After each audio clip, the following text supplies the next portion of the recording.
હવે આગળ વાત કરીએ તો સાબરકાંઠા જિલ્લાના હિંમતનગરના પારસ કોર્પોરેશનમાં આઈટી વિભાગનું સર્ચ ઓપરેશન, અમદાવાદ સૌરાષ્ટ્રમાં પડેલા દરોડાના કનેક્શનમાં તપાસ.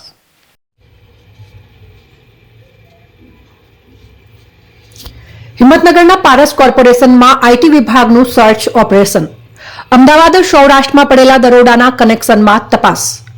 સાબરકાંઠા જિલ્લાના હિંમતનગર પારસ કોર્પોરેશનમાં આવકવેરા વિભાગ દ્વારા સર્ચ ઓપરેશન હાથ ધરવામાં આવ્યું છે. સતત 14 કલાક કરતા વધુ સમયથી આઈટી વિભાગની તપાસની કાર્યવાહી ચાલી રહી છે.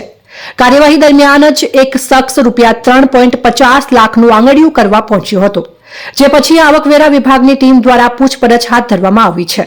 આવકવેરા વિભાગે કરેલી આ રેડમાં ઘણા સમયથી મોટી રકમના વ્યવહારો થયાનો ખુલાસો થયો છે.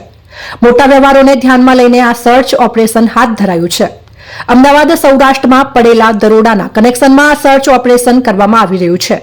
ઉલ્લેખનીય છે કે આઈટી વિભાગની ટીમ શુક્રવારે સવારે જ પારસ કોર્પોરેશનની ઓફિસે પહોંચી ગઈ હતી, પરંતુ ઓફિસ બંધ હોવાથી ટીમ ઓફિસની બહાર જ બેસી રહી હતી. ત્યારબાદ ગત મોડી સાંજે ઓફિસ ખુલતા આઈટી વિભાગ દ્વારા સર્ચ શરૂ કરાયું હતું, જે હજુ પણ ચાલુ છે.